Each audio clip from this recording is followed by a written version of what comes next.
Live from the 607, it's the Ocho Duro Parlay Hour, where we're talking everything going on in the world of sports. Join in the conversation on social media with the hashtag ODPH, because here we go. Instead of looking deep inside, every word I have to say, keep it simple. Welcome back for an all-new edition of the ODPH podcast, better known as the Ocho Duro Parlay Hour.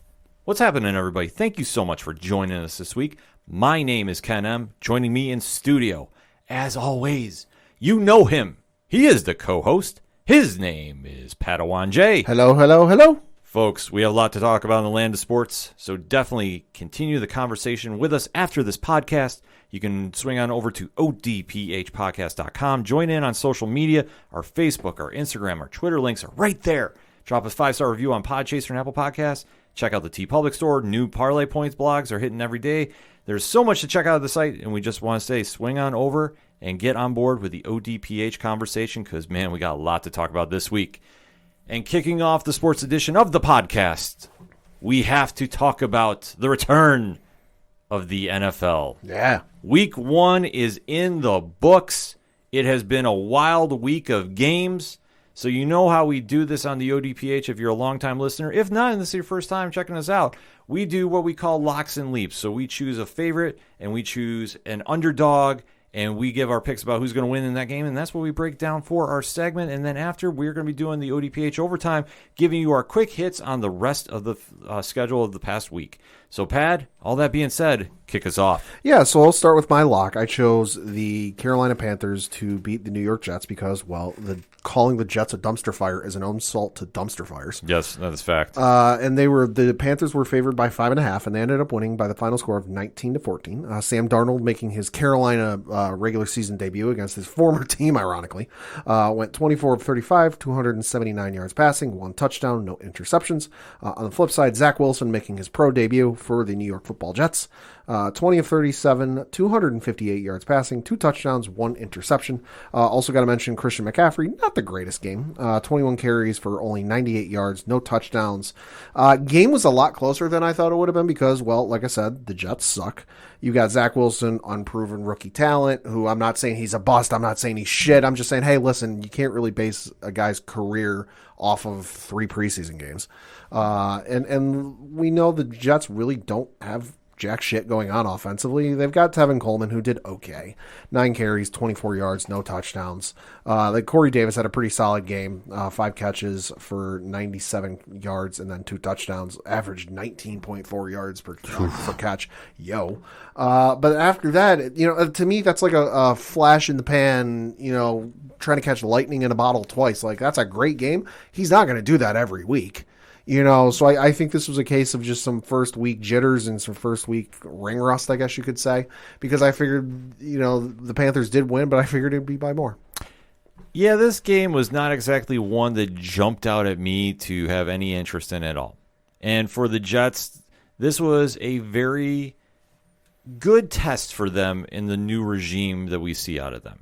That is the one takeaway because they didn't really have that much sizzle going in this offseason. Obviously, with a new quarterback at the helm, That's a big deal. We have a new head coach that's trying to change the culture of the Jets down there, and we know that is not going to happen overnight by any stretch of the imagination. They dumped Sam Darnold, and they sent him to Carolina, which we all thought was kind of a unique pick of a landing spot for him. But obviously, his tenure with the Jets has been suspect, I guess you could say at best, because with all the hype that he came in with that quarterback class, and he was the prototype that everybody thought was going to go number 1 and didn't. First career pass, pick 6. Yes. There was just a lot of questions about his game and where he was going to wind up and everything that happened after that. Now, obviously, the Jets had not been the Jets, the best place for him. We have to say that. He did not have the best weapons around him because it's the Jets, and they're not known for really having that offensive juggernaut that they like to think they do, in my opinion. Yeah. So for Darnold, a fresh new start was something that was sorely needed. Yeah, and also the thing with Darnold too, coming in with that vaunted QB class, coming out of USC, which is known for being a pretty good football school. Oh, absolutely. But then you look at the history of USC quarterbacks, and outside of Carson Palmer, who has really had any success for an extended period of time, Sanchez had a flash in the pan bit of brilliance. Liner, a little bit, not much. But USC, not known for their quarterbacks. Well, especially if they're on an East Coast team. I don't know if it's just the change of climate, whatever the case is, to put it mildly, it just doesn't pan out. And like I say, with Darnold, he came out in that vaunted QB class, and everybody really thought he was going to be the guy, and it just didn't work out. Obviously, though, what they had set up for him is the big key factor. Like, I can't say that enough. Like, now he has the clean slate. Let's see what he's got. And he beat up on a team that is in that rebuilding mode. Yeah. I mean, that's the thing. Zach Wilson, we know that he is the rookie heir apparent, and he came in, and, I mean, he looked okay. Yeah, I'm saying 20 37, 258, 2 touchdowns, 1 interception. Ain't bad. Line could have used some help and protected him. 6 sacks for 51 yards.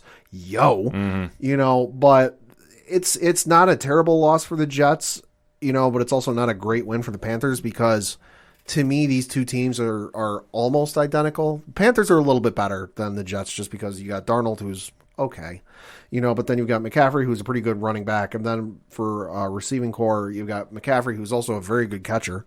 You've got DJ Moore, Robbie Anderson, who aren't bad, but they're not exactly, outside of McCaffrey, Moore and Robbie Anderson aren't exactly like fantasy football juggernauts. No, so the Panthers are just marginally better than the Jets, just in the fact that they have some weapons to throw to, and then they've got a running back they can hand it off to. Because let's not forget, the Jets' number 1 running back last year was the 397-year-old Frank Gore.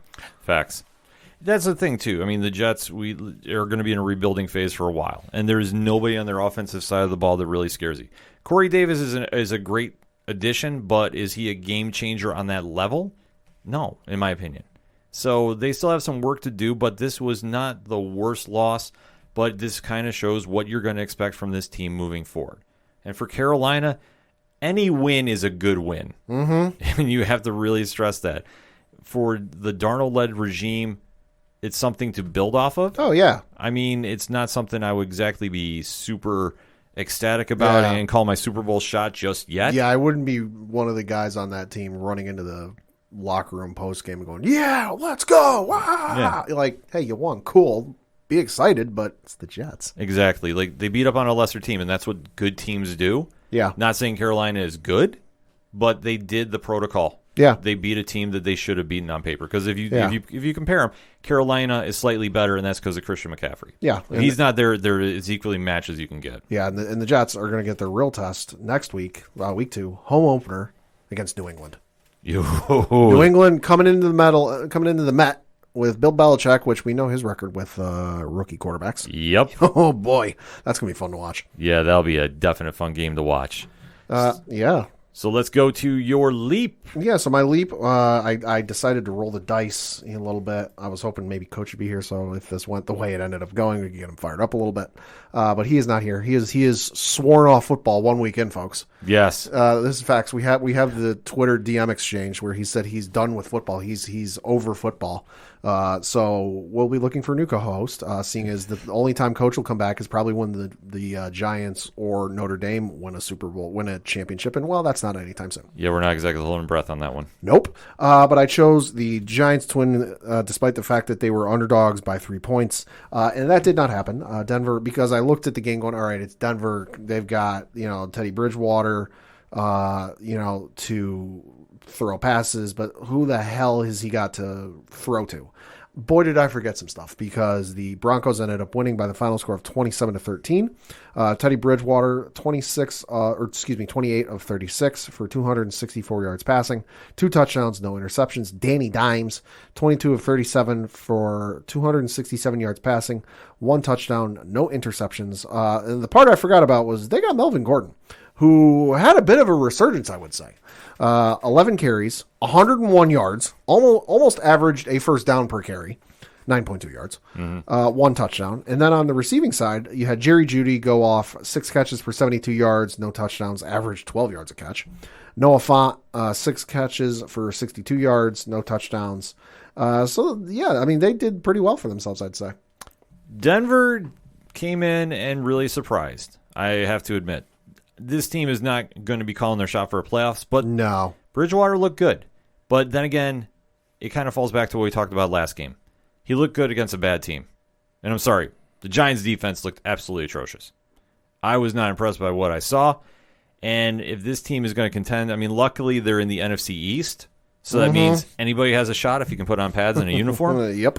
So they are not exactly written out of it, but they have some work to do. And until they kind of figure out their line situation to really establish a run game, Yeah.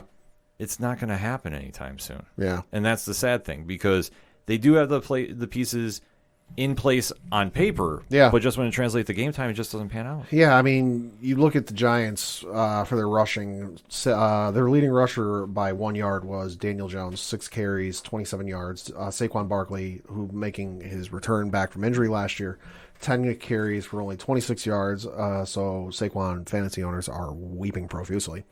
And then on the receiving side, Sterling Shepard had a great game. 7 catches, 113 yards, averaged 16.1 yards a catch, 1 touchdown.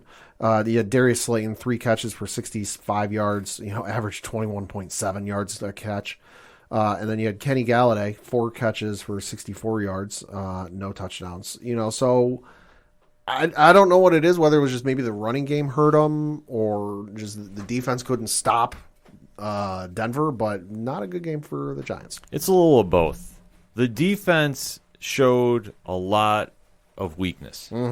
They're just not a solid defensive team for 4 quarters. And it shows. But the fact that the Giants couldn't put points on the board against a Denver team that, let's face it, this is not the Denver team of old. Like, do they have a solid defense? Yeah. Is it anything that's a lights-out defense? No. Yeah. I'm sorry. It's not. And I don't care how you want to spin it.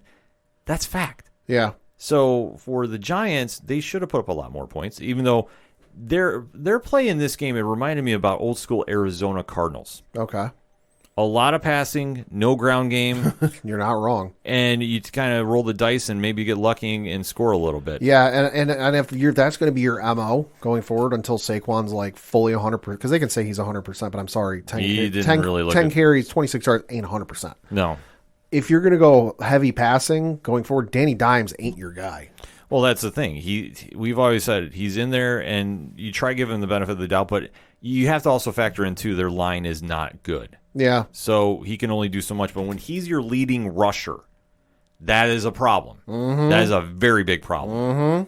So unless you are planning on addressing this sometime soon, and granted, what Judge is doing as the coach, I give him full credit, because at least this team shows up and they played. They played hard. You can't say that they don't play for this coach. But it's just when the level of ability does not match the enthusiasm, this is where things fall apart. And for the Giants, unfortunately, this is one of those games that they should have actually contended a little better. And that's why I figured, Denver, and I will admit, I've forgotten they had Melvin Gordon, and I forgot they had Noah Fant. But I was looking at Denver going, well, what the hell did they have to throw to? Like, Giants should win this. If you got Saquon, who's even a semi-amount of his former self from prior to injury, you should be golden.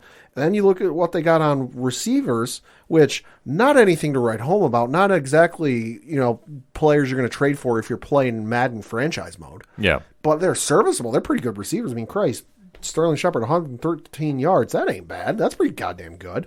I can think of a lot of coaches who'd take that at any given Sunday. But it's just one of those things where it's just the Giants are getting there. They just need more pieces. I just think the thing that sucks for that organization, and especially Joe Judge, is the fan base that is rabid. Hello, look at Coach. Not taking a shot at him, but just how rabid and how passionate he is, and the Giants fans are. Are they going to be willing to wait? And I say no, because a friend of mine from high school posted a thing on Facebook. I won't read the whole thing, but I'll just read he put up like 4 or 5 paragraphs. So just this is the basically saying that let's not forget that Daniel Jones has 40 turnovers in 28 games, and somehow the Giants traded the 11th pick to the Bears, who took Justin Fields. This is an embarrassment of an organization who has pushed all the good people who made them successful out. But the main part is, and this is what'll catch your eye, He said, my friend said, quote, I can't believe I'm saying this, but the New York Mets and the New York Rangers are much better run organizations than this Giants organization. It's time to axe Dinosaur Dave, who is on pace for the worst winning percentage of any GM in Giants history. Well, Rangers, debatable, because they're still in a rebuilding phase, but at least they're getting there. Mets, you got to say, have definitely improved. Yeah. But I do agree with him about this. I think the Gettleman's era has not been good. It's been very tumultuous, to say the least. To put it mildly, yeah. From the outset. Oh, yes. So, is it time for a change there? I think so. I really do. Because Judge is doing what he can do as a head coach. Well, so he can only do so much with what he's given. If you give a race car driver a Honda Civic, stock Honda Civic, nothing fancy with it, and you put him in a race out in Spain someplace, going up against Lamborghinis and Ferraris, you can't throw the guy off a proverbial cliff going, why the fuck did you lose?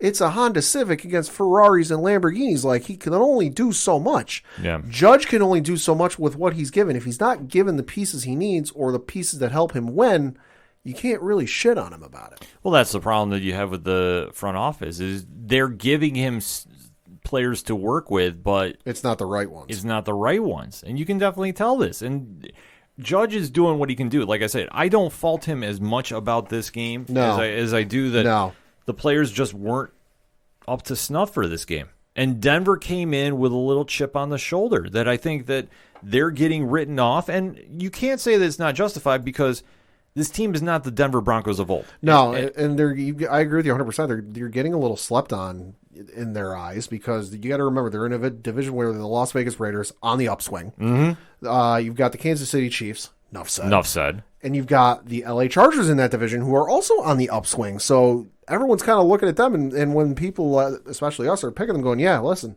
we're going to pick the Denver Broncos last." So they're like, "Hey, nobody's believing in us. Let's prove them wrong." Yeah, and that's a good mentality to have for your team moving forward. I mean, do I think they can contend in that division? I think, unfortunately, no. I think they're a couple of years off. I'd say, barring anything absolutely insane, right now, no. In the future, maybe. In the future, yeah, they might have the pieces put together, but I'd say right now, today, no, I don't think they can win that division. I think they could maybe contend for a wild card position. Yeah. Possibly if all the stars align, but I know that they suffered a big injury with Jerry Jeudy being out now for an indefinite period of time. So Teddy Bridgewater and co. is going to have to really pull some magic out moving forward. Yeah, and they're going to have to really pull something out quickly because this coming Sunday they are traveling to Jacksonville to play the Jaguars. So they're going to face Trevor time.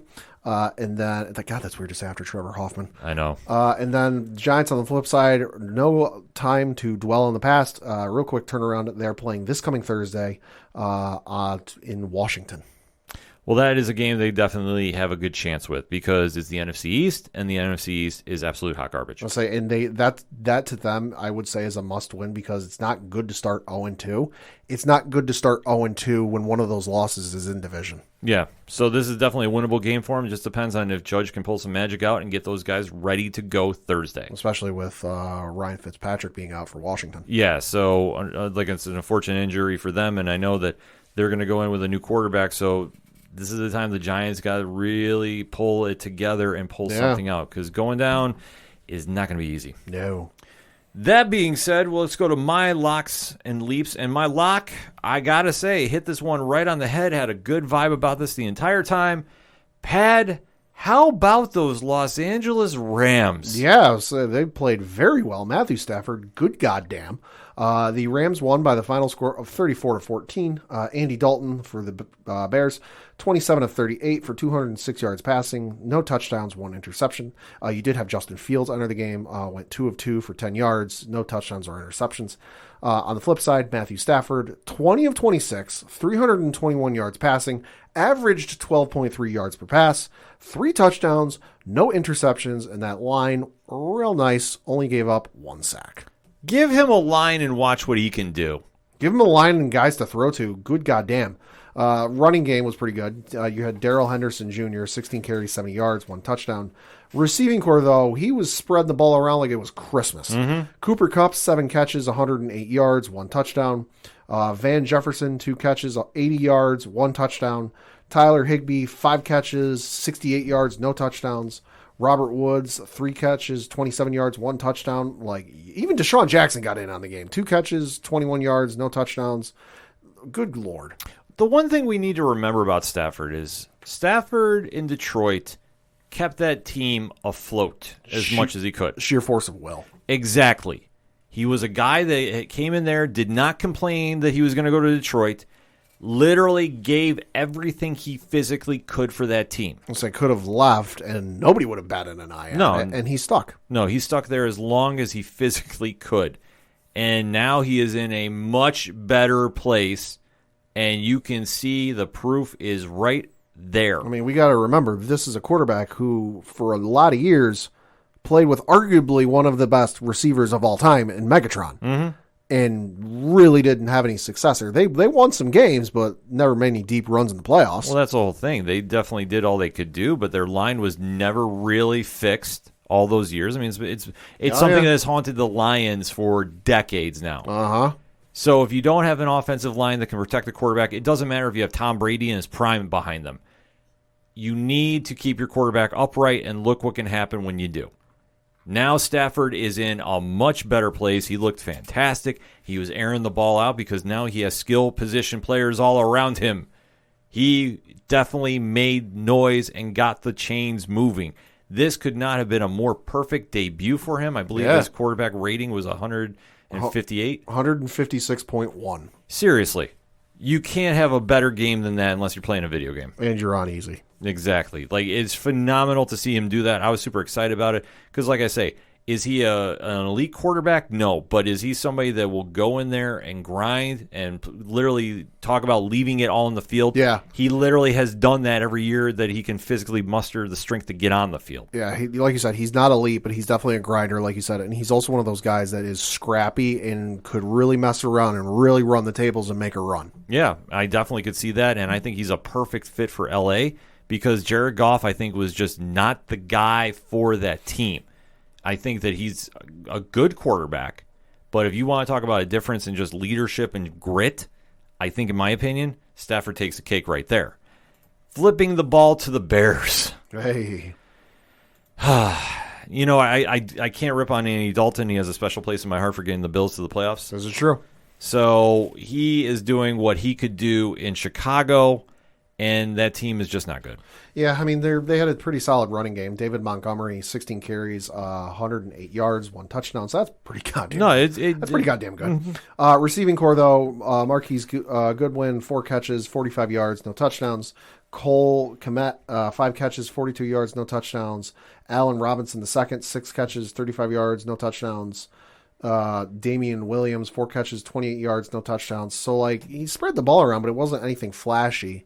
I think it's just a case of the Rams defense held, and the Bears defense did not. The Bears defense is kind of a shell of what it's used to been. We'll say this is not the 85 Bears of old. Right, and that's the thing. I mean, is it a serviceable defense? Yes. But when you have a quarterback that, one, knows you very, very well from all the years he played, you got to throw different looks to throw him off his game. You didn't do that with Stafford. Yeah, and the thing with the Bears defense is they'll bend and break a little bit. You know, clearly evidenced by giving up 34 points. But the thing that goes along with that is you need a quarterback who can go tit for tat with who's on the other side of the field. And, well, Andy Dalton isn't that guy. No, he's not that guy at this stage, as much as it hurts for me to say. They need to put in Justin Fields. Let it go. Yeah. Give the kid a chance. You draft him that high.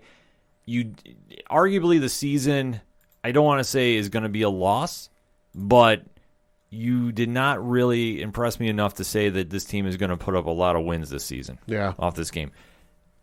Aaron Donald and company was throwing them around, and they were definitely imposing their will. Like, we talk about that all the time in MMA. You saw that here. The Bears did not look like they were aggressive enough. Like, sure, did they get some stats? Yeah. So was it a lockdown defense by the Rams? No. But they did enough when they needed to lock it in to make stops. Yeah, I mean, in terms of bringing Justin Fields in, I'm looking at the Bears schedule. This coming week, they're at home against Cincinnati. Week 3, they are traveling to Cleveland to play the Browns, and then week 4, they're at home against Detroit. So Cincinnati, if they play right and play well, they could win. I could see it happening. Cleveland, probably not going to win because Cleveland just went tit for tat with Kansas City. Yeah. And then Detroit, should win. Now, if something goes wrong in that Cincinnati or Detroit game, because Cleveland, you ain't going to play well. You really can't factor that in. Mm-hmm. But if something goes real wrong in Cincinnati and Detroit, then I could see them bringing in Fields. Yeah, I mean, I think it's the sooner than later at this stage. I think they got to do something to shake it up a little bit. Well, because after that, they just go through the gauntlet of teams after Detroit, playing the Raiders, Packers, Buccaneers, 49ers, Steelers, bye week in Week 10, and then they come out and face the Ravens. Yeah, it's going to be a tough stretch if they don't get them in sooner than later. That is the only thing if you're going to play them this year, which I think you should.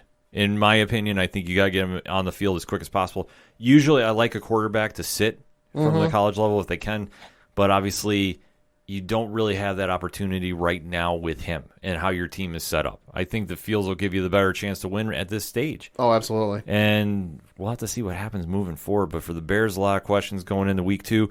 Rams, a lot of smiles and high fives going into Week 2 as well. So playing the Colts. Yeah, that should be a very interesting one. But speaking of the Colts, yeah, I just closed. Let's talk about those Colts who let me down as my leap to one Russell Wilson. Yeah, hey, they let you down. Russell Wilson did me very, very proud. Because I got Russell on my one of my fantasy teams. He got me something. Oh Christ, what was it, like 30 something? Yeah, he balled out. He played extremely well as Seattle traveled to Indianapolis. And Pat, you got the stats up? Yeah, so Seattle won by the final score of 28-16. Russell Wilson going 18 of 23 for 254 yards. 4 touchdowns, no interceptions, quarterback rating of 152.3. On the flip side, Carson, yeah, like I said, did me real nice in fantasy. Yeah. Like he put between him, DK Metcalf, and Amari Cooper, I was closed on that one fantasy game by 4:00. Yeah. Then you had Carson Wentz on the flip side for Indy, 25 of 38 for 251 yards, 2 touchdowns, no interceptions. Well, this was an absolutely wild game for Seattle. They got up for it. Mm-hmm. For the Colts, I always say they're the most boring team in football. Uh-huh. And kind of lived up to it here. I'm not going to lie. Yeah, I was saying because you had Chris Carson, 16 for 91 yards. And then on the receiving side, Tyler Lockett, 4 for 100 yards, 2 touchdowns. Goddamn. DK Metcalf, 4 for 60 and 1 touchdown. Goddamn. And then on the flip side, had Jonathan Taylor as the leading receiver for the Colts, 6 catches for 60 yards. Nyheim Hines, 6 catches for 48 yards. Zach Pascal, 4 catches for 43 yards. And then on the running game, Jonathan Taylor, 17 catches for 56 yards. So they were playing okay, just they went up against the better team. Yeah, that's the one thing about them. I mean, the Colts have the possibility to do a lot of good things. And like I say, this is a game I think they could have won, but Seattle just came in. And here's a wild stat I'm reading from NFL.com. Sure. Seattle is 12-1 in their last 13 games starting at 10 a.m. Eastern Standard Time. Oh, my Lord. So, obviously, for the West Coast, it's 1 p.m. Right. But still, like I say, that's a slight typo. But that is a wild stat that I was not aware of. Because usually when those teams travel from west to east and vice versa, it doesn't pan out. Yeah. And you got to give credit to Russell Wilson. I know there was all that controversy in the offseason. He wanted out and he gave his teams he was going to get traded to and all that jazz. At the end of the day, listen, he loves being in Seattle. They have a great thing going with Pete Carroll. He just needs more help on that offensive line. But if you can get 91 yards out of your running back, which, let's face it, Seattle has not had a real strong running game since Marshawn Lynch. Facts. You got to this is a win. And that's what I think that's what really changed the tempo of the game because Indianapolis was contending. I know there's a lot of questions with Carson Wentz. What were you going to get out of him? Mm-hmm. And I think he was serviceable. Yeah. I don't think he was game-changing. I don't think he's enough to get him over the hump, so to speak. But he did look okay in this game. Obviously, 25 for 38 and throwing for 251. That's good. That's not a bad stat line at all. That's for him. That's a very good one. Yeah. But Seattle's defense really shut down Jonathan Taylor. Like I said, you can stop him to 56 yards. That's a big deal. Yep. So they really just imposed that will. And like I said, they were airing the ball out. I was surprised at that, like how much Russell was airing it out. Yeah. With Lockett getting 100 yards and Metcalf getting 60, well, you knew they were going to get their touches. Right. Well, and that's the thing with Indy's defenses, even from the time when it was Peyton Manning and those guys playing, and me watching the Patriots play them once a goddamn year and taking years off my life. Mm-hmm. they were always good on defense at their line, but the cornerbacks and the secondary guys were never anything that was like, holy shit, we're going up against this guy in Indy's secondary. Yeah. And that's still true. Like, their guys up front aren't bad, but the secondary is really nothing to write home about. Yeah, I mean, they're kind of almost like, faceless players because they don't really have that sizzle reel, like the big hits. Yeah, And that's what I say. It's kind of just, who are they? Not an Atlanta situation where it's, who is Atlanta? What is Atlanta? No. But like I say, it's that faceless, just next man up mentality that they have in Indianapolis, and that's what works because they don't do anything too flashy, but they play solid. And they did play solid here. They didn't look bad. No, it's just they went up against a better team. But a better team showed up, and I was very surprised at what we got out of Seattle. I really was. Yeah, and if Indy wants to contend in that AFC South division, they really no room for error because, like I mentioned, this coming week they are staying at home to play the Rams. But after that, they've got the Titans, Dolphins, and then Ravens. And then on the flip side, Seattle's got another good test this coming week where they have their home opener to play the Titans. Oy. Well, that'll be something to see. Oh, yeah. Indianapolis is going to have to make some moves quick. Seattle's in a good driver's seat going in week 2, so you can't go faulting around with that. Yeah. All right, Pat, let's go take it around the league, give our quick hits on this week's action. Yeah, well, I know everyone's going to ask me about the Patriots game. And, hey, listen, they lost by 1 point, which if Damian Harris could hold on to the goddamn ball, probably wouldn't have happened.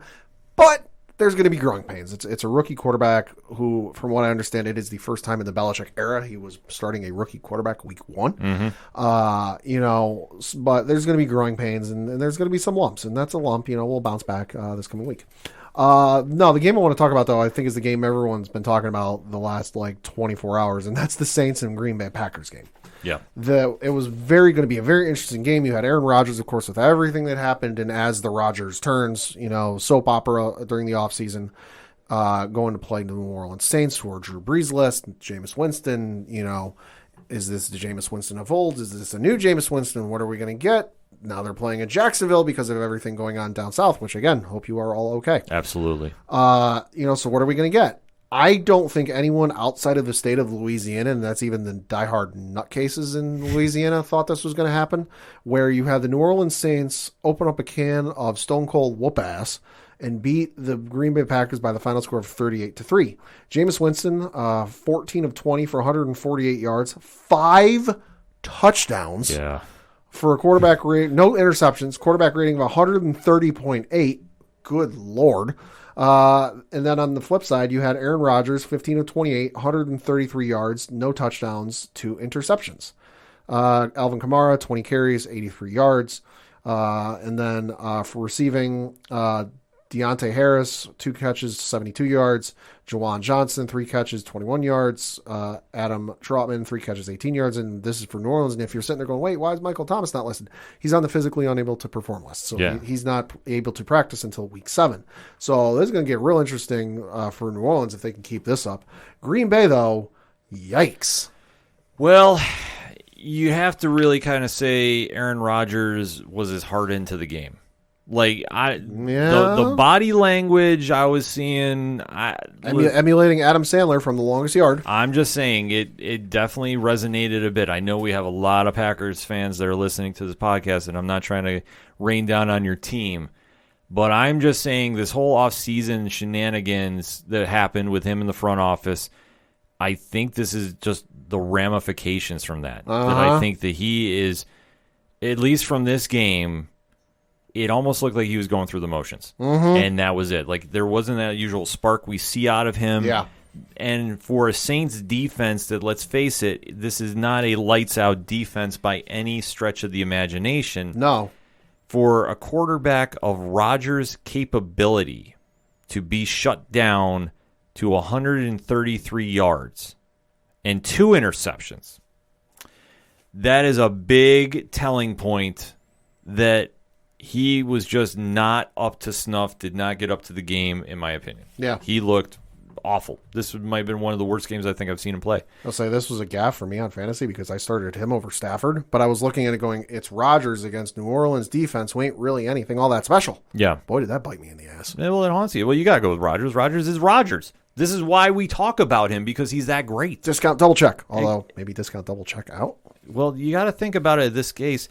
What are we going to get from him next week? Like, this is where I'm already kind of saying. Like, maybe it was the first game, obviously not connecting with the team, obviously with the drama that haunts them.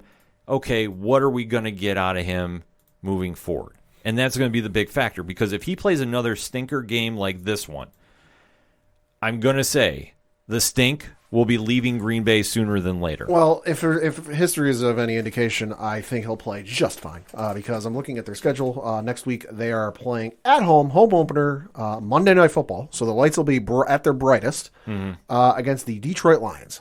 Okay. So methinks, and I'm just going on a little early prediction, this isn't my lock for the week, but I think he might go full fuck you mode. Just because we remember the one season where people were panicking, they weren't doing so well, and they were freaking out. Oh my God, what's going to happen? Are they going to make the playoffs? And Rodgers got to the podium and he goes RELAX, and they did pretty well for the rest of that year. Didn't win the Super Bowl, but they did pretty well. No, I agree with you. I think that he needs to have a statement game with this. Mm-hmm. If he puts up another dud and a stat line like this against Detroit, I would hit the panic button if I'm a Packers fan. And I would too, because I'm looking at their schedule week 3. This isn't a case of if he has another dud, he's got to hear it on sports television and sports radio for a week and then can kind of hide behind it in, a no-name 1:00 game. No, week 3, they're going out to San Francisco to play the 49ers on Sunday Night Football. Yeah. So if he has another dud, he's going to be under the bright lights again on Sunday night. It'll be a very, very long September going into October for him if he's throwing up duds like this. Yeah. And like I say, with his capability, I don't think he's fallen off. You know, we always say Father Time catches everybody. I don't think it's caught up to him yet. But if he puts up 2 more duds like this, especially Detroit, like this is the game he needs to have a statement game. Like he needs 4 touchdowns, 300 yards, easy. Like, I'm sorry. Vintage Rodgers. Yeah, you need that classic Rodgers game out of him. Please, for my fantasy team. Well, you have to. Like, for just the sanity of your fan base. Because, I'm sorry, if he puts up another stinker line. I'm going to bench his ass if he does. Well, no, but this is where, like, this is going to sound so crazy. But the fans will be already saying, well, maybe the GM was right after all. Uh-huh. And if you think it's time to turn over the keys to Jordan Love. Oh. I didn't think it could get messier than Favre, but oh boy, we might be there. Statements I never thought I would say on this podcast. I mean, I think at this point you can just kind of chalk it up to all the nonsense in the offseason, and yeah, he knows the playbook, but still it helps getting a full normal offseason workout regimen and all this and all that. So I think at this point you can kind of chalk it up to the offseason antics and the nonsense and the bullshit. But he needs to come back with a statement vintage game next week. No, I agree with you. If anything's short, you're going to start hearing chirps. Mm-hmm. I'm not saying a lot of people, but you'll start hearing... You'll hear some whispers. Yeah, you'll start hearing some noise because this is not Aaron Rodgers of old. And if you're basically saying the front office was right about all this nonsense, this is not a good look for Green Bay. I'm sorry, it's not. No. And for New Orleans, Jameis Winston, 5 touchdowns.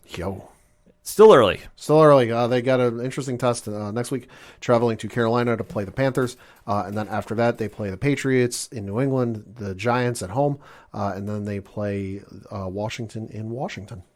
Yeah, so they definitely got a couple more question marks to answer, but, this is a big win. I mean, even though Green Bay's defense is very, very suspect, too, Jameis Winston lit you up for 5 touchdowns. This is true. I'm just going to leave it there and walk away from this game. Obviously, I have to address the Bills dropping the home opener to those Pittsburgh Steelers, and it can get summed up like this. The Bills did not come out to play in that second half. The first half was very back and forth between them and the Steelers. I'll say the score at halftime was 10-0 Buffalo. Yes. Both teams looked very, very bad on offense. I'll say I was working that day, but I checked the score at one point, and it was like late in the second, and I checked on my phone. I was like, holy shit, it's only 3-0. Like, that sounds like a great game. Yeah, no, it was bad on offense on both sides. It really was. Najee Harris for Pittsburgh did not have a good opening game to start. Yeah, 16 carries, 45 yards, no touchdowns. Yes, but he was dropping a lot of passes too. So that was not a good debut for him. So he was targeted 3 times, caught one of them for only 4 yards. Yeah. This is something he's going to have to work on moving forward. But he will, because it's a rookie game. Yeah, it's his rookie game. That's what I said. I'm not writing him off just yet, but he had a bad game to start off with. Ben was not exactly too crisp that first half. Josh Allen was not crisp at all during this game. I'll say 30 of 55 out of 51, 270 yards passing, 1 touchdown, no interceptions. Yeah, he was missing guys, especially late in the second half, because one thing you'll always hear on this podcast, and I say this all the time, the Bills don't make second half adjustments. I'll say you said it all last season. And I'm saying it now again, because Pittsburgh switched up the schemes they were throwing at the Bills on when they had the offensive ball, and that's how they put up 20 points unanswered. So you have to kind of think about this for a second. The Bills went flat. This vaunted offense got shut down very, very quickly because, one, we don't have a running game, and that came back to haunt us. Devin Singletary did have a serviceable game. 11 carries for 72 yards, averaged 6.5 carries, but no touchdowns. So there's your number 1 guy. So what'd your number 2 guy do? Oh, wait, your number 2 guy was your quarterback. 9 carries for 44 yards. Yes, which Josh was trying to extend plays, and I mean, he got lucky sometimes. He learned how to slide and run out of bounds. Christ, that only took a few years. I know. I was sitting there watching the game with Crazy Curtis Gaming and Rich from 3FN, and I was saying, like, at least he didn't hurdle anybody. and True. It just goes to show maybe he's showing some growth. But he tried pressing too much, but the biggest takeaway of that second half, undisciplined penalties came back to haunt them at the worst possible time on the defensive side of the ball. So holy shit, I'm just now seeing this. You had Pittsburgh get 5 penalties for 32 yards. Buffalo had 8 for 81. Yep. Oh. Majority second half. Yikes. And crucial times, too. And this is with Buffalo winning the time of possession in 33 minutes, 17 seconds to Pittsburgh's 26 minutes and 43 seconds. Yeah, no, Pittsburgh came out that second half. Like, it was a day and night difference. And yet again, second half adjustments weren't there. This is what came back to haunt Buffalo. And then when they started running the ball with Singletary, because most of those yards he got was in the second half. And what they do when they got in the red zone, hey, let's throw the ball again. Like, I hate it when Dabble calls games like this. It drives me absolutely crazy because we're finally getting a running game going, that Josh has time to finally get open and kind of do some play action and do something crazy. And yet we go right away from it the minute we hit the 20-yard line. So the Bills, I think, had a very humbling defeat. And this is going to be something that I want to see what they do next week against Miami. In Miami. Yes, so this is a big game for them. I don't want to say must win, but I'm going to say this. If they have another bad game in the second half, all that Super Bowl hype you heard is going to get thrown right out the window. It's a similar position to what I said the Giants are in. Mm-hmm. The Giants are 0-1. It sucks for a team, and it's not great statistically for a team to go 0-2 in the regular season. Like, you look at the stats, and percentage chance of them making the playoffs goes down the more you go without your first win. It does not help it anymore when one of those 2 losses is to a divisional opponent. Exactly. And especially Miami, and I'm not taking a shot at you, Pat, because no, that's fine. They're not facing a rookie quarterback this week. Nope. Josh Allen, MVP talk last year, rightfully so.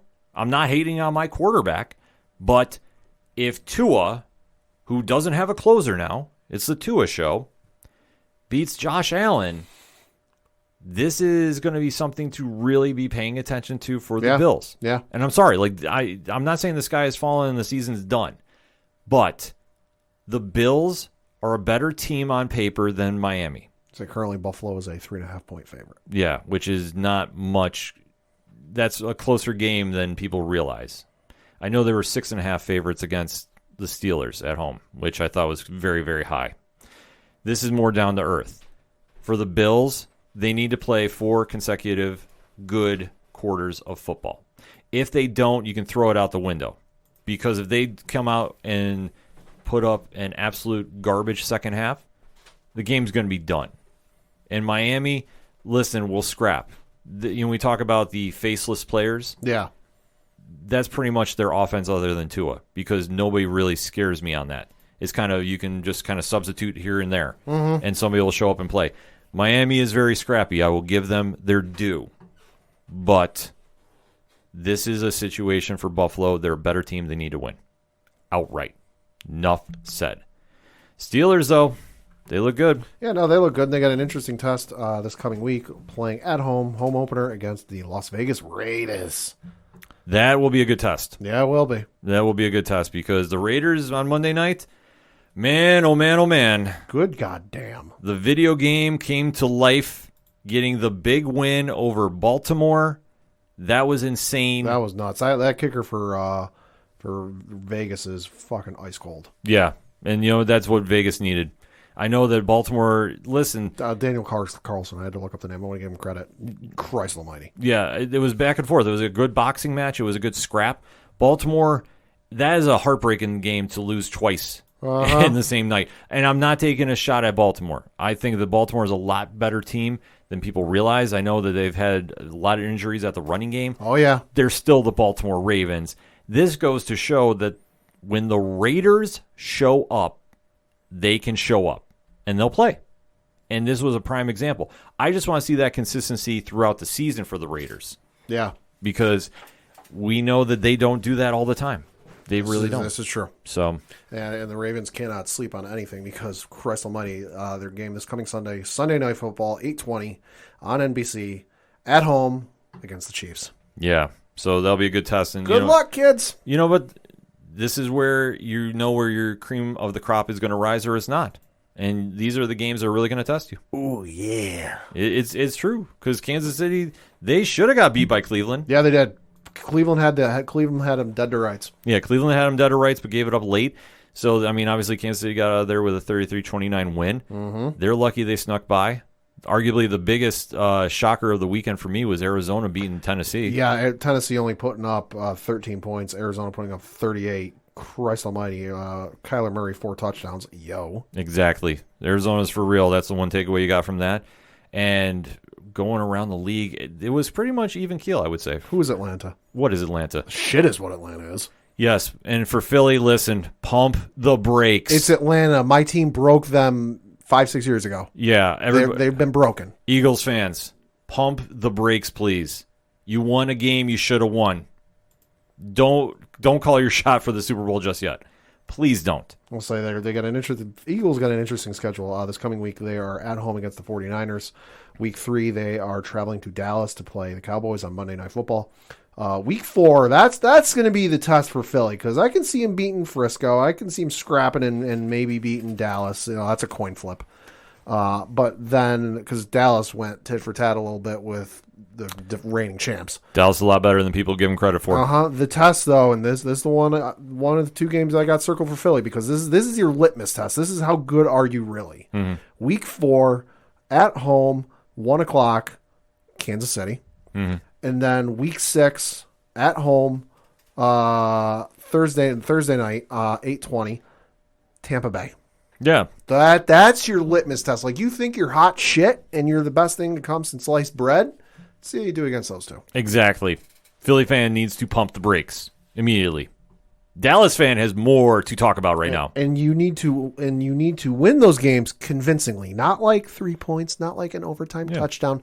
No, like a couple of scores. Yeah, you win by a couple of scores, and then you can talk some smack. Yeah, you can talk some smack, but if you do it like an overtime win, like Cincinnati did over Minnesota, listen, you don't have a lot to talk about, Philly, if you do a score like that. Now, granted, Cincinnati had a great win. The Joe Burrow era definitely showed a lot of grit in that game. Oh, absolutely. So that one was going back and forth. So many highlights, man, going on from this weekend. Is definitely a lot to talk about. We could keep going on, but we are going to say we're going to take a quick break right now. But we want to interact with you, ODPH Society. What is your takeaways from week 1?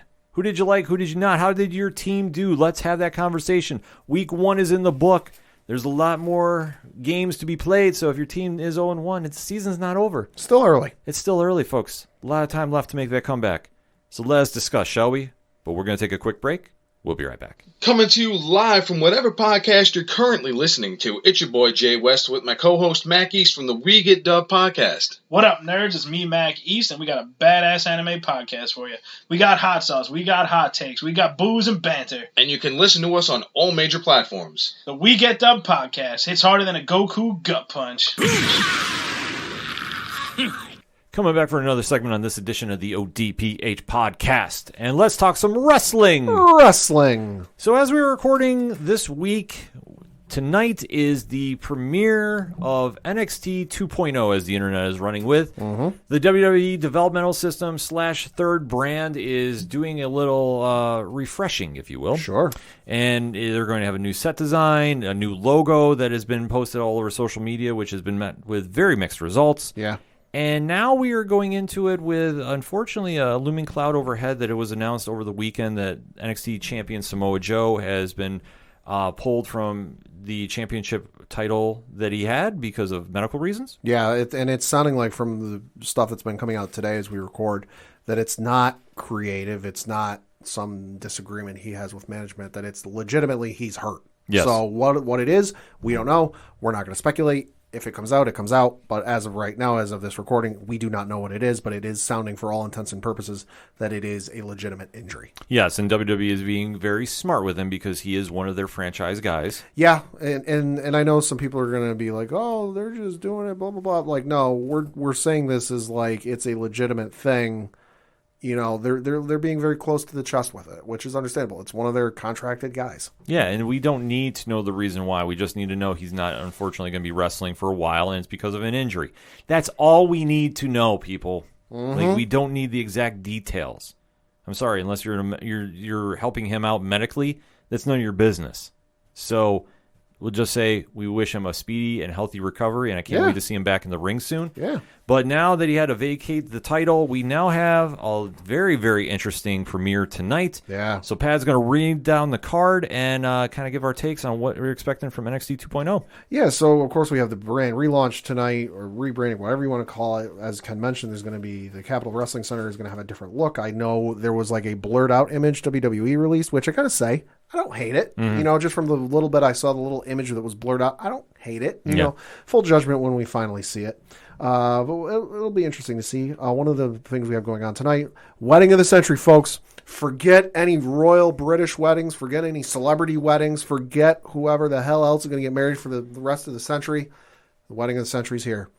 Indy Hartwell, Dexter Loomis, tying the knot. Index. Yes. One of the best storylines going on in all of NXT. Also, some of the best vignette work they've been doing for all of WWE. Yes. In the last 5-10 years. Yes. Expect big shenanigans. Christ Almighty! The vignette they did last week for Dexter Loomis's bachelor party, where them in the zombified reasons went go-kart racing. Yeah. I was in stitches. Yeah, they are having a lot of fun there, and it did look a lot like WWE programming. Which I know I was hearing a lot of interesting feedback on the net about. And listen, just take it for what it is. Wrestling does not need to be serious all the time. So that being said, expect a lot of shenanigans tonight. Yeah. And we'll kind of see how that storyline finishes out. Yeah, there was supposed to be an NXT Women's Championship match taking place between Raquel Gonzalez defending her belts against Frankie Monet. However, it is being reported by Fightful Select that the match is no longer taking place, and there is no word yet as to whether or not it will be rescheduled. So, again, the situation, we don't really know what's going on, whether it's injury, whether it's something happened or bumped for time, whatever it is, we don't know. But that sucks, and keep your eyes and ears tuned to social media. I'm sure something will come of it, whether it's a reschedule or just taking place at a different time. Yeah, super bummed out about that. Gonzalez and Frankie would have been a phenomenal match. Yeah. But we'll have to just wait to see about that. Obviously, we'll hear more on the television taping tonight as well. So yeah, and then this is obviously going to be your main event. The match was already scheduled, but now it is because of Samoa Joe relinquishing his NXT Championship. This match is now for the vacant NXT Championship. You have LA Knight taking on Pete Dunne, Kyle O'Reilly, and Tommaso Ciampa in a fatal four-way for, as I mentioned, the vacant NXT Championship. God damn, this is going to be good. This is going to be a very solid match, and as I'm reading off comicbook.com, WWE signs NXT's Pete Dunne to a new contract. Hey! So there was a little question if he was going to be leaving or doing something like that, but that is the headline that is on comicbook.com. So Pete Dunne is now re-upped with NXT, WWE, so listen, that's a big win for them. And this match is going to be a big win as well for all four of the gentlemen involved in this match. They are all main event players in NXT, and I expect a great match from all of them. And I tell you what, I agreed with Rich last night on 607 TWS. If you haven't caught that yet, the podcast will be out Wednesday. Twitch stream is still up right now. I'm calling LA Knight to win. Okay. That I think that even though Pete Dunne, that was the only question I had, is if Pete Dunne was going to resign or not by the time this match went down, and obviously according to the headline he did. I still don't think that changes anything. I still think that we get LA Knight to get the belt. All right. He did a great job in the feud with Cameron Grimes to the moon! And I think this is going to be his reward for it, because that, unfortunately, won't be a fight forever right now, but they can come back to it. But he's poised and ready to go with it. He is a star in NXT. He can talk on the mic. He can go in the ring. That's what you want as a champion. Oh, absolutely. And to see where it kind of balances out from there. Like, listen, all four of these guys are worthy champions to have here. Yeah, I can definitely see that happening. LA Knight, like you said, is ready, willing, and able to go with and run with this championship, and I think I can do a lot of fun things with it. I think if it's not him, though, I think my money's on Pete Dunne, just because he's been there a while. You know, it's a new face. You know, they just kind of did the whole back and forth with guys who've already had the belt between Cole, Balor, Cross, Joe having it again. Ciampa's already had it. O'Reilly, maybe. I don't think they're going to do that quite yet. I think they're going to save him getting the belt for maybe the next big WrestleMania takeover or something like that. But I think if I had to put money on it, if it's not LA Knight, I think it might end up being Pete Dunne. I think it'll be a heel champion. Unless they turn Tommaso Ciampa back heel, which he is amazing as a heel. See his entire feud with Johnny Gargano. Yes. I mean, like I say, there's so many different directions they can go in, and I know a lot of eyes are going to be on the show tonight. And I think that for all the paranoia that we've heard over the past few weeks about how Vince is taking a more hands-on approach, allegedly, to the show. Which even that's been going back and forth, whether it is or isn't. Yeah, no matter what, NXT is still going to be what it's always been. You want a different look at the WWE style of wrestling, this is where you go. It definitely has that indie vibe to it, but if they're going to polish it up a little bit more to the WWE main roster style, I don't necessarily know if that's a super bad thing. Yeah, no. I think at this stage, they've been doing things as the best indie that's not in indie for many years now. Yeah. And I think a lot of this is not due to anything AEW is doing, because I don't think Vince gives a rat's ass about AEW. No, he doesn't. I think that this is Vince going, when was the last time we did anything to NXT? It's been a while. I was going to say logo, setup. Logo's been changed a couple times. A couple times here and there. Set's been changed a couple times, although admittedly the last change was because of the pandemic. Right, so you have to kind of take that one out of the equation. Yeah, I mean, although I will say, I think if there's anything from the previous NXT that could use kind of a refresher cleanup is the set look, because don't get me wrong, I got nothing wrong with the CWC. They made the best out of the situation they were dealt. It's not as crisp and as clean as, say, Raw or SmackDown or even AEW. I know Vince doesn't give two flying fucks about AEW, but I will say their stage setup and ring setup and just the way they present things is very crisp and clean. Yeah. NXT, and I know this was the look they were going for. It's a little grungy. It's a little grimy. It's a little, oh, this is indie. This ain't the most polished thing in the world. This is the stuff you're really not supposed to know about, type of thing. But presentation-wise, it's hard to bring people in when it's like, wait, this doesn't really look like that. Exactly. They want to get a lot of eyes on the product, and I don't think the ratings are a very big matter to them about NXT. I think more so it drives Raw and SmackDown. Mm-hmm. But I think for NXT, they have a lot of wiggle room because they're locked in a very good contract.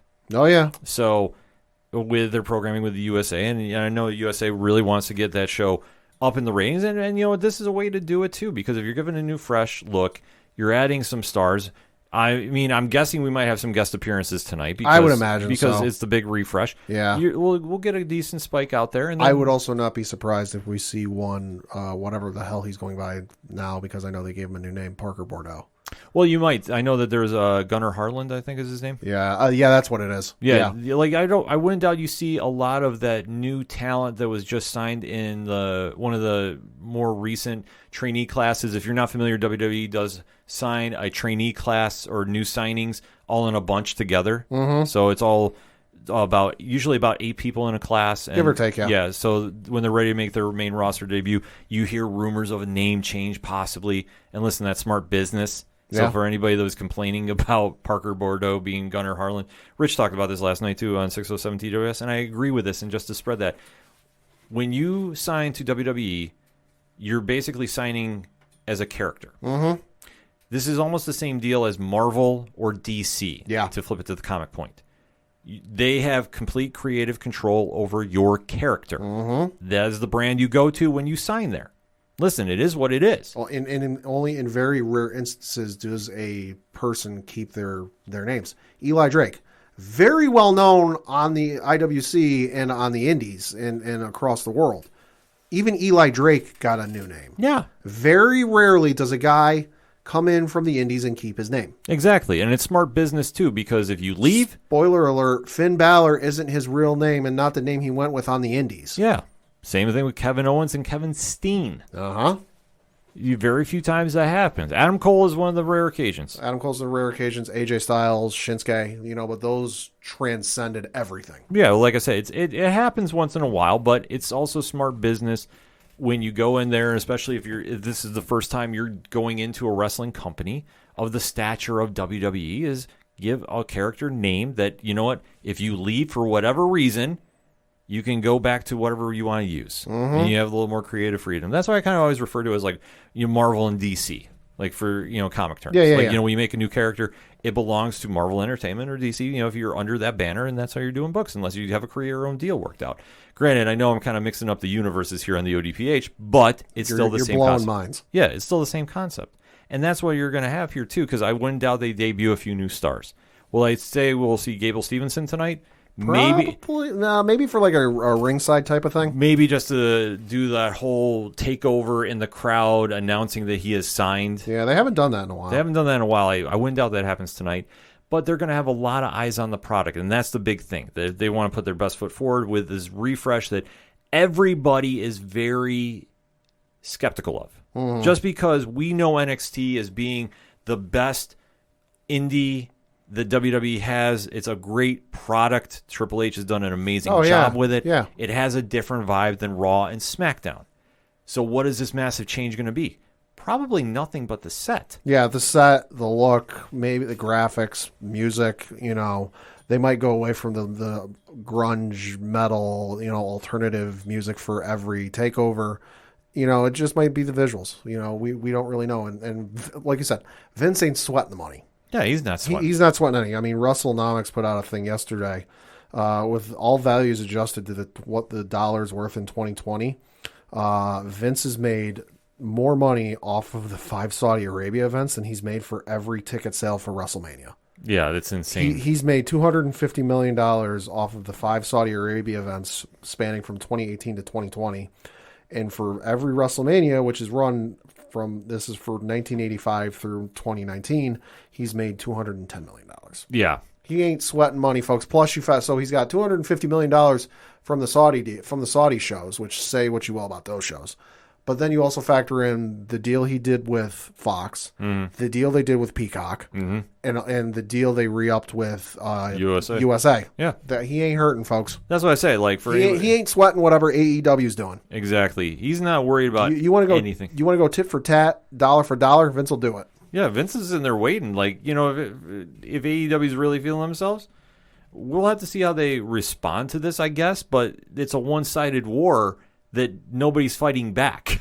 Like, that's the whole thing about it for the the whole ratings war, demo war, whatever. If you want to drink that Kool-Aid, go right ahead. Keep your cup to yourself, though, because I don't drink that. I am just saying that Vince is going to go through with a good refresh tonight and maybe throw something different to an NXT audience to try maybe get a rating spike and kind of see, just to get new eyes on the product. Because at the end of the day, you want people watching your product. Now, are we going to see a change in the wrestling action? Probably not. Probably not. I mean, Triple H is still attached to the program. I'll say William Regal is still attached to the program. I'll say Shawn Michaels still down there, but it's like you said, they sign these guys, and even the most seasoned indie guys don't come up make their TV debuts until they've learned the WWE way. Mm-hmm. So it's different, it's presented different and all that, but it's still the WWE way. Yeah, exactly. So we're going to see the future of the company there too. They have a lot of new faces that they've signed recently that I know get really fallen behind the wayside with all the release nonsense that had transpired too. Mm-hmm. So this is going to be a turning point for NXT, and where they're going to go from here is literally going to be anybody's guess. But for fans of the product, go in tonight with good vibes, and let's see if there's any drastic change, because I don't think we're going to see any. I think we're going to have a great show like we always do, and as wrestling fans, that's something we all could get excited about. Hell yeah. So that being said, hit us up on the hashtag ODPH pod. What is your thoughts going into NXT tonight? And then after the show, I definitely want to get the feedback from the ODPH Society. What did you love about it? What did you hate about it? And let us have that discussion, shall we? We're going to take a quick break. We'll be right back. Have you ever found yourself confused about the current state of the MCU or whatever the hell is happening with the DC universe? Do you often have no idea what the hell the difference is between craft beer and that Bud Ice stuff at the gas station? Well, then look no further. We present to you Hops Geek News. We're yet another geek and beer podcast in an already oversaturated market. All right. We drink and we pretend we know things. More often than not, we don't really know things, but we do talk some really great topics, and we most definitely can drink. We'll deliver you news and then dive into any random topic you might have never knew you actually were passionate about. With lots of fun facts about beer. And from Marvel to DC and Star Wars, and to why Die Hard is most definitely a Christmas movie. Which it is. Basically anything that our spouses are sick of hearing us talk about. Join us on YouTube or anywhere you listen to podcasts. New episodes weekly. Just search Hops News. Coming back for another segment on this edition of the ODPH podcast, and let's talk some baseball. It has been a hot minute since we've talked about it, because let's face it, baseball is a long season. This is true. So now that we are coming into the final stretch and going into the playoffs, we kind of give a breakdown of where we kind of think everything's going to end up. So, Pad, you got the rankings right now? Yeah, so we're going to be looking at the standings. As Ken said, it's a long season, and they are coming, to borrow from the notification I got from the MLB app today, they are coming down the home stretch, as it were. Looking at some standings, currently in the American League East, you've got the Tampa Bay Rays in first place with a record of 89-55. Toronto Blue Jays sitting in second place with a record of 81-63. They are 8 games out of first place. The New York Yankees sitting in third place with a record of 80-64. They are 9 games out of first place. And then the Boston Red Sox, 81-65. They're also 9 games out of first place. And then you've got the Baltimore Orioles, they're bad. Yeah. Just for the sake of not getting knocked through a wall from dog, I'm not going to read the record because it's bad. Yes. So you've got Tampa Bay sitting pretty and 8 games ahead, and I don't see them giving that lead up anytime soon. They've been on a roll of late. I'd imagine the Tampa Bay Rays will win the American League East. What are you thinking about that one? I got to agree with you, too. I mean, Tampa Bay, listen, we talk about, not flashy teams. It's a very, team first, player second, almost 5. Tampa does this better than anybody because every so often they get this big resurgence because they go through their farm system. They don't sign the big free agents to come play. And then they pan out until teams start. It becomes very interesting for teams to go and raid their teams because Tampa does not really sign, in my opinion, too many players long term. No, they really don't. Like, you don't hear about the Albert Pujols contracts of the world. Yeah. So that being said, this is one of those years that they're going to go as far as they can go. Yeah, and they're playing at a really high level. Yeah, I mean they're scoring. They've scored 776 runs and allowed 606 for a plus 170 differential, and they're winning their games like they should. As I've said for years, that ballpark is a house of horrors for any team that goes into play there. Yeah, they've got a home record of 45-26 and a away record of 44-29, and against teams under 500, they're 42-37. They are winning the games they should. Yeah, they're doing everything right that they should do, and they're fundamentally sound. Oh, absolutely. Toronto, this is kind of the big X factor though for me. because they do have a lot of young talent, led Let's by say they- one Vladimir Guerrero Jr. Who I'm starting to think he's at like 45, 46 home runs. Dude might win the MVP over Ohtani. I would not doubt it. He's definitely carrying this team on his back. Playing like his dad. Yeah, but he's doing all the right things, and they have such a nice little nucleus up in Toronto that They're quiet. yeah, they're another team that's very quiet, but they put up wins. Outside of George Springer, who's a piece of fucking shit for things he did in a certain city in Texas, but that's another story. You're right. Toronto's playing very good. They've scored 765 runs, given up 591. They've got a home record of 40-29, away of 41-34, and then against sub 500 teams, they're 45-39. So they're again winning the games they should, and they're very sound. They've played the Yankees very rough this year, and they've hit the shit out of them. Yeah, and then those Yankees. Yeah, they went on that run for a while, and then they're not doing so hot. I know they won their last couple, and Francisco Lindor is now probably the most hated man in New York, not named Trae Young. Yes. But the Yankees are doing.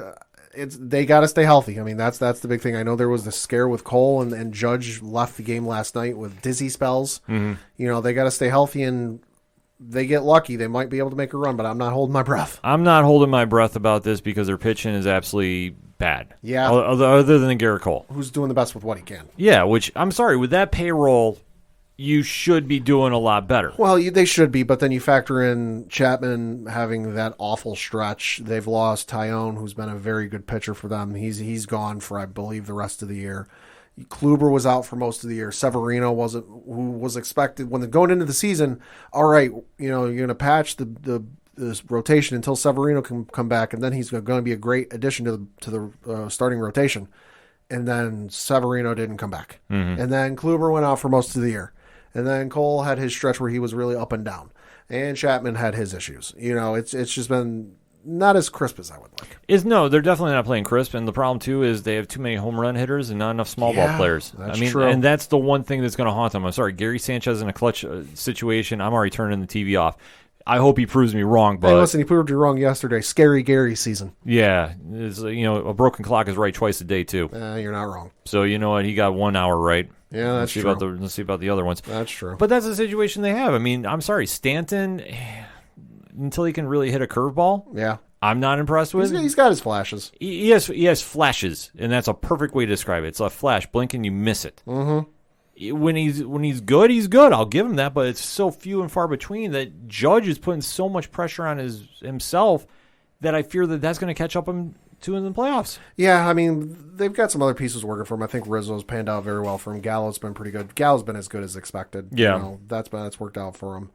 And then they just figure out the rest of the infield. I know they moved Gleyber Torres over to second base last night, so we'll see how that goes. But if they get things figured out, I think they'll be all right. Yeah, I mean, they just got to piece it together in time. Otherwise, I think if they don't make it, Aaron Boone is as good as gone. I'm starting to lean that way, too. I was like, can you really fire him for the way he's... But I'm starting to think, you might get fired. I'm not wishing anybody to get fired, but you have to. Yeah. I'm sorry. He's had enough time with this team and to develop a pitching rotation, and let's face it just hasn't happened.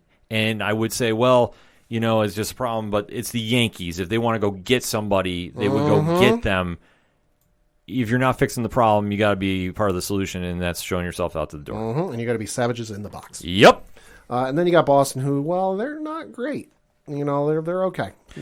There's really nothing you can say about Boston other than they're there. They're going to be kind of in the same boat the Yankees are, which is weird to say. They're good at home, which they've always been good at home. They're 44-29 at home. On the road, they're very suspect. They are 37-36. And then against teams under 500, they're 44-45. Yeah. Like I said, they're in the same boat the Yankees are. Yeah. Both of them should be at the top of the division with the payroll they have and the positions. And I know Boston is in a quote-unquote rebuilding year. Yeah. And they've had some problems. I mean, Chris Sale has not been there. Yeah, up until recently, yeah. Yeah, so you know what? They get more of a pass than the Yankees do. Sure. Sorry, it's facts. Sure.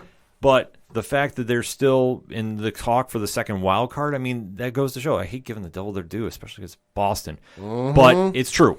I got to be unbiased here. Yeah.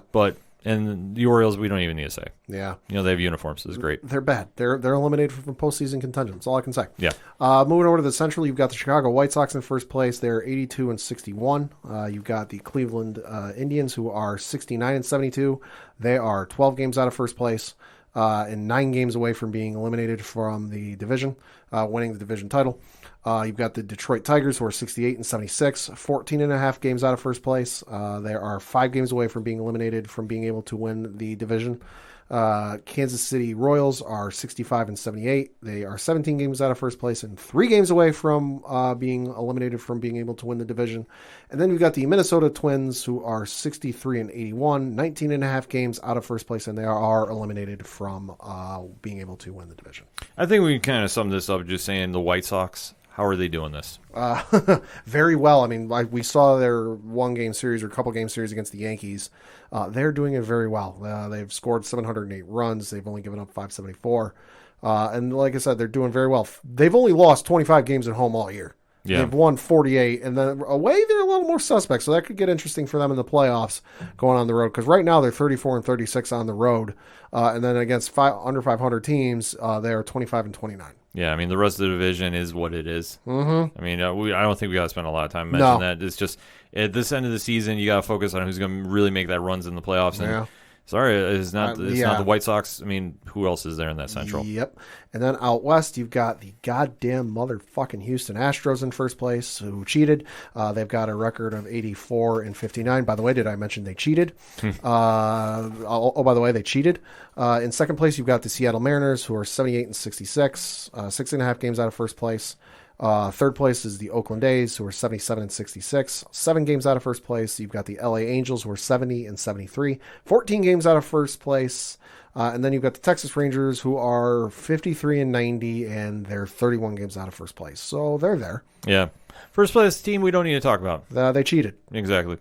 Switching over to the National League, you've got the Atlanta Braves in first place at 76 and 66. The Philadelphia Phillies are in second place at 72 and 71. They're 4.5 games out of first place. You've got the New York Mets, who are 72 and 73, who are 5.5 games out of first place. Listen, all I'm going to say is the Mets season peaked when they were 69 and 69. And to that, I say, nice. Yes. You've got the Miami Marlins, who are 61 and 83. They are 16 games out of first place. And then you've got the Washington Nationals, who are 59 and 85, and they're 18 games out of first place. So they're there. Yeah, I mean, the Braves, they're doing it very solidly. I mean, they've done this through some injuries, too, which you have to give them a lot of credit for. Yeah. But they are a scrappy team in that division, and, you know, the Braves, they somehow find ways to do this. Yeah, I would say they are the Indianapolis Colts of Major League Baseball. Because they are 37 and 34 at home, 39 and 32 on the road, and 28 and 36 against teams under 500. Yeah, so, I mean, they're not exactly flashy by any means, even though they do have a couple All-Stars on their team. That's true. But let's face it, Atlanta's not really putting up a lot of highlights. No, they're really not. They're not sexy. No. And then the Phillies, I mean, Bryce Harper is doing what he's doing down there. Yeah. They're playing solid ball. Yeah. I mean, Joe Girardi's still manager down there. Somehow. I mean, they're giving up more runs than they're scoring. They're giving up 670 runs to 651. So they've got a minus 19 differential. So somehow they're still in contention for this damn thing. Yeah, it's absolutely wild to figure out. And then those Mets. Yeah. Those Mets. Fuck them. Let them know, Pat. I'd whistle, but they might get offended and give me the thumbs down. Ooh, he went there. I did. So did Brett Gardner, who should have his goddamn number retired for that move. Yes, he should. Switching over to the NL Central, you've got the Milwaukee Brewers, who are in first place at 89 and 55. You've got the Cincinnati Reds, who are 75 and 69, 14 games out of first place. I think you can see where this division is going. The St. Louis Cardinals, who are 74 and 69, and 14 and a half games out of first place. The Cubs, who are 65 and 79, and 24 games out of first place. They are eliminated. And then you've got the Pittsburgh Pirates, who are 52 and 91, 36 and a half games out of first place. They are also eliminated. So Brewers, what can you say about them? They're real good. They are 40 and 31 at home, 49 and 24 on the road, and then against teams under 500, they're 36 and 29. They're real good. They're playing real solid. They've also got. I saw at the gym the other day. One of the TVs was on the Mets broadcast. They were talking about like the youngest rotations in baseball. I'm pretty sure they've got like it's either the youngest or the second youngest rotation in baseball. Yeah. So they're very young, with all absolutely nuts. I want to say also, bizarrely enough, I think Ryan Braun announced his retirement. Yes, he did. So happy career to you and enjoy retirement, sir. But no, Milwaukee's one of those fun teams that, like, if they're on, I can watch them. Yeah, well, I mean, They're fun to watch. It's always helps when Christian Yelich is in the lineup. That's true. So he definitely is. He puts up some stats. Win one for the Euchre. Yeah, he puts up a lot of highlights. So, like That's I say, true. for Milwaukee, they have a lot of promise. And I think that they're a team that, once they clinch in the playoffs, they're going to be a team that could be a big X factor. That could be. And I think that they could definitely give the teams in the NL West a good run. Because for my money, I'm sorry, the chip is coming out of the West for the National League. Oh, absolutely. Yeah, I'm sorry. Like, with all respect to anybody in the NL East and Central, I'm hoping Milwaukee does make a run, but listen, it's either going to be Giants or Dodgers. Yeah, I'll say, because in the West, you've got the San Francisco Giants in first place, and they've already clinched a playoff berth. They celebrated like it was a nightclub last night. Look up the video. Yeah. They have a record of 94-50. Like, what the Christ? You've also got the LA Dodgers in second place, who have a record of 92-53. They are 2.5 games out of first place. You've got the San Diego Padres, who are 74-69. They are 19.5 games out of first place. Colorado Rockies, who are 66-78. They are 28 games out of first place. So, hey, they're there. And then you've got the Arizona Cardinals, Arizona Diamondbacks, who are 47-97, and they're 47 games out of first place. So, hey, they're there. They could join the Century Club. Yeah. They're bad. So, but no, I think you're absolutely right. Just the way the Giants and Dodgers are playing, the champ, whoever wins the World Series is coming out of that West. Yeah, absolutely. I can see the Dodgers making a run back. Easy. That Dodgers starting rotation is fucking ridiculous. Break it down, Pat. You've got Clayton Kershaw, you've got Max Scherzer, who are just good enough in and of themselves. It's just an absolutely bonkers rotation that I just don't think gets enough praise. Although, well, let's face it, they probably do.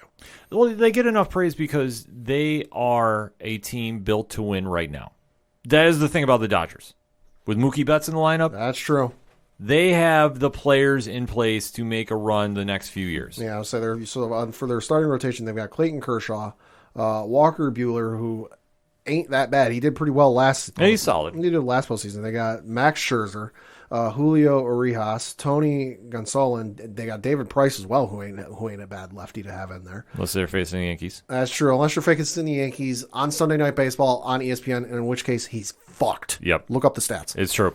But no, I think the Giants are doing well, but I think the Dodgers have just got all that experience in that play. That team is ridiculous. Yeah, like I said, I don't doubt that this is going to be one of those two teams in your World Series. No, absolutely. Like, I'm sorry, the Dodgers are just built that good, and the Giants, listen, they take advantage of a weak division. Yeah. In my opinion, I'm sorry. The fact that you've got to face the Diamondbacks how many times a year? Yeah. You got to face the Rockies how many times a year? Yeah. And then you look at that atrocious NL Central.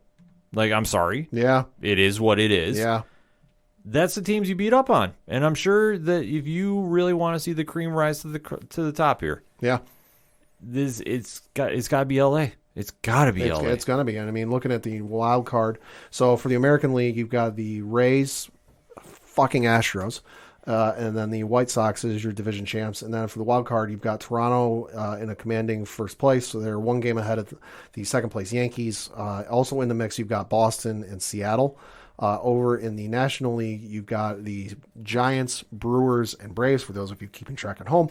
And then for the wild card, you've got the Dodgers in first place with a fucking ridiculous 16.5 game lead on the second place wild card team. So, hey, Dodgers are going to make it in. Yeah. Then you've got the Cincinnati Reds, who are in there for the second wild card spot, but right behind them you have the Padres and Cardinals, both a half game behind. So if the playoffs were to start today as we record, you would have the Tampa Bay Rays going up against whoever would win between the wild card playing game between the Blue Jays and Yankees. And then you have the White Sox playing the Astros. And then on the National League side, you have the Giants playing whoever would win between the Dodgers and Reds playoff game. And then you have the Braves playing the Brewers.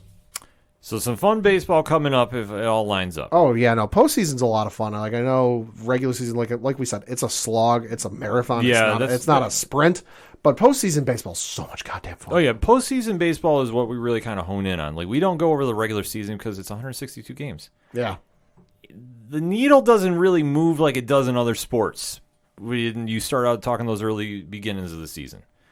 Baseball, it's usually right after the All-Star game. That's when you get the real test of how everybody's doing. Yep. And that's where the headlines are coming in right now, because as we're lining up, who's shaping up to make a run for the playoffs? I mean, obviously, we can't stress it enough. The NL, unless Milwaukee pulls off some crazy run, it's coming out of the West. Whoever beats the Astros, I will not say shit about you for a calendar year. We will like you, even if Yeah, we will. even if it's Boston. There's exceptions. Yeah, we just might just talk about NL baseball. We're gonna skip the American League next year if that happens. Could be. But we gotta see, because I mean the American League, it's kind of wide open. It could be Tampa Bay. It could be. I think that they look primed and ready to go. Even though if the Yankees can pull off a miracle, and you never know, Weirder stuff's happened. weirder stuff has happened. But that's why we like talking about baseball, and that's why we like talking to you about it, ODPH Society. So hit us up on that hashtag ODPH Pod. What is your thoughts about the playoff stretch for Major League Baseball as we're coming down the wire? How is your team doing? Are they going to make a run? Are they not? Unless you like the Astros, in which case, fuck you. Wow. Pat does not hold back his opinion about Houston, folks. So, like I say, you can tweet him, but he probably will not answer you back. But I'll talk to you, and I'll probably say the same thing. We don't talk about the Astros on the show because, hey, reasons. And we leave it at that. But we will talk baseball and all other sports with you, so definitely use that hashtag ODPHpod. Swing on over to ODPH or OD Parlay Hour on Twitter, and definitely let's have that conversation about baseball. Because you know what? It's going to be playoffs soon. Is it October already? Let's find out, shall we? We'll say, as Green Day once said, wake me up when September ends. Facts. We're going to take a quick break. We'll be right back.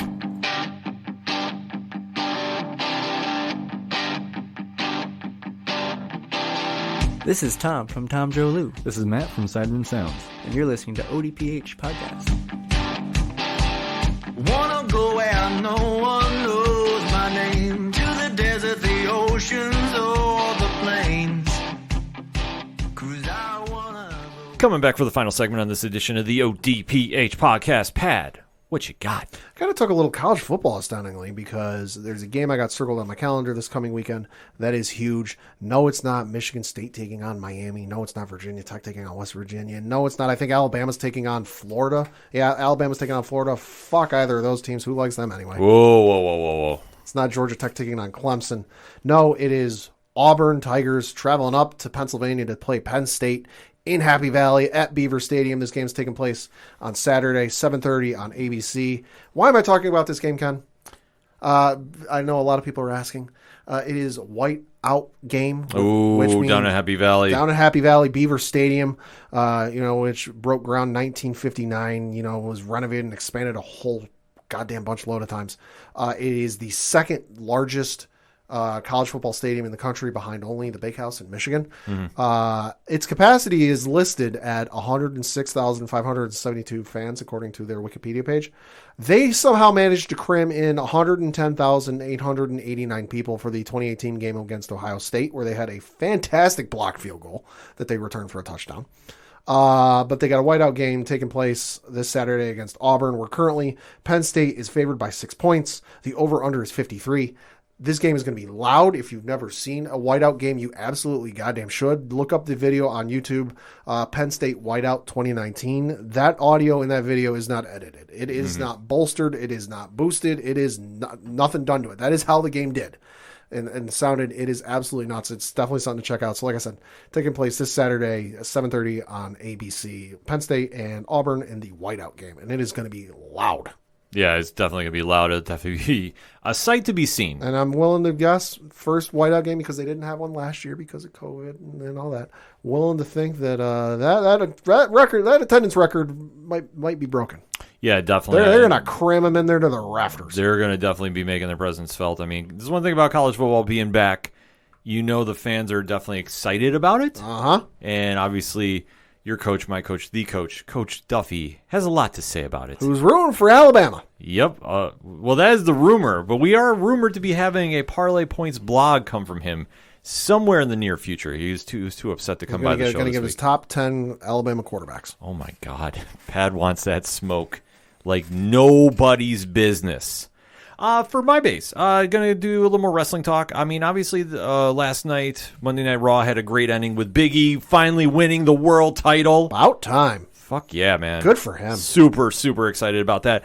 And it was also announced, too, that the draft date for the rosters of SmackDown and Raw has been set. Oh, about time. So the usual WWE draft is going to be taking place on October 1st on Friday Night SmackDown. All right. And then night 2 of that will be taking place on October 4th for Monday Night Raw. So what this means is they will be dividing up the rosters, kind of shuffling the deck about what superstars are appearing on what show. Anybody is fair game to be moved. Including commentators. Yes, so this will be something definitely to watch. I am very, very intrigued to see what they do with Monday Night Raw. Yeah.